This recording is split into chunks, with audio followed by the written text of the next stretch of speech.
Hello class, I am Allie Hanna and today I am going to be teaching you some important facts in leading a criminal investigation. So I'm going to talk about the process, people that are involved and just kind of like their roles and stuff and like what they do in a criminal investigation.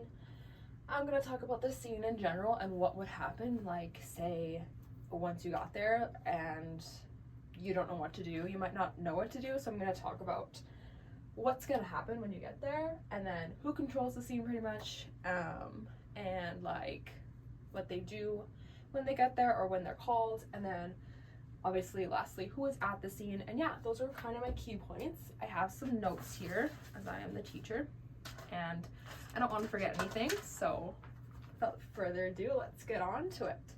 So obviously I'm talking about super important facts, so it's not going to touch base on everything, which is totally okay. So basically, if you didn't know, the investigation process is a process of steps and activities involving evidence, so gathering information, analysis, validation, reasonable information, and lastly, it usually ends in an arrest or charge, or sometimes both. The investigation process is very critical, and it's very, like, what's the word? I can't think of it. Very special, and not special, but it has to be very kept, like, well together. Like, it's not something that you can just be like, oh, here's somebody's shoe, let's carry this around in my pocket type of thing, you know? So let's talk about just who is involved. There's multiple people that can be involved, but the main people that are involved are obviously police officers. They are usually the first to arrive, as they are usually called when there is a crime or something that has happened. Next, we have crime scene investigators, and they are the ones that document the crime. They take photos, they collect physical evidence, and they also have investigator recorders that come around and record everything for them, either via like phone or recording system, or write it down. Next, we have coroners or medical examiners. They determine the cause of death if there is death on the scene. Next, we have detectives, and they will interview and investigate any witnesses or the people who are involved with the crime. And next, you have specialists, and that can include entomologists and forensic scientists, forensic psychologists.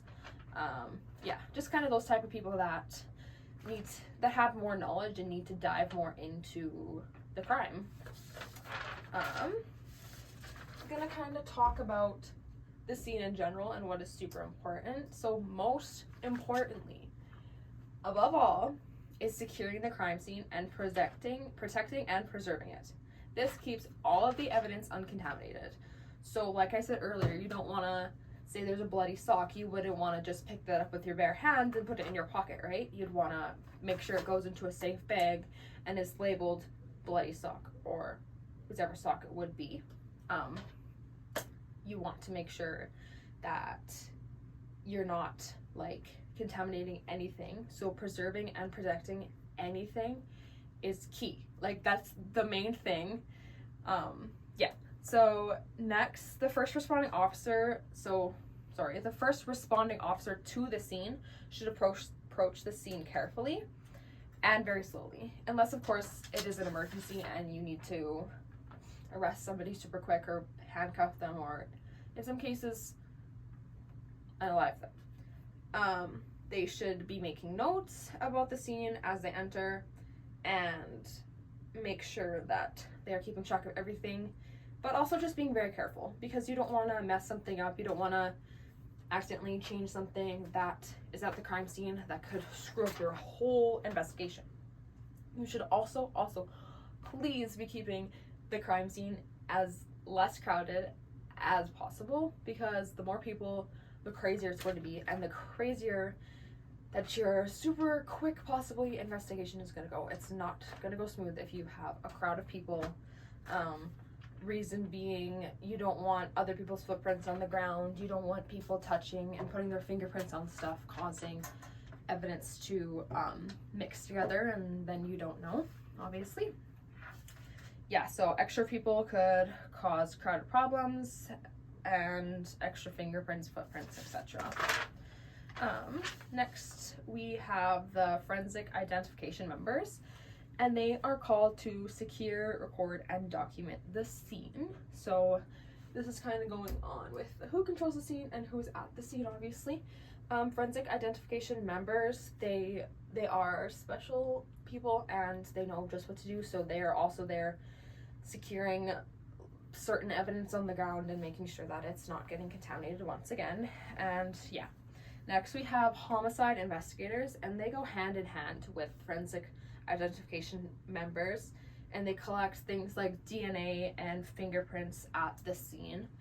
And then next we have, so those are the very few people that are on the scene. Obviously you can call other people if you need extra hand, because this, like, you don't know how big the scene is going to be when you get there. It could be super crazy. You might need more first responding officers, you might need more officers or RCMP.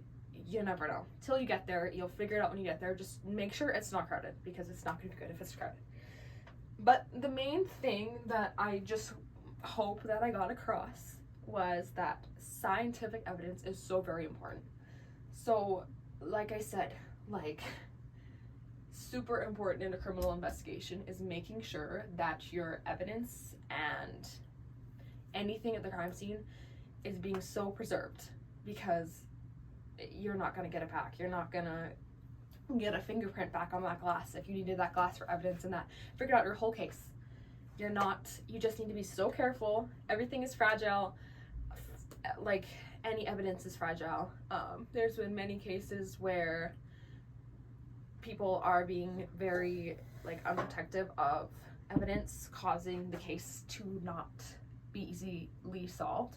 So that's definitely like a down factor, of course. But no, number one thing that I just want to say is making sure that everything is being protected and preserved at all costs, and obviously less crowded. And yeah, so I hope that kind of touched base on super important facts in, like, leading a criminal investigation. I tried to keep it short and simple, and if you have any more questions, just let me know.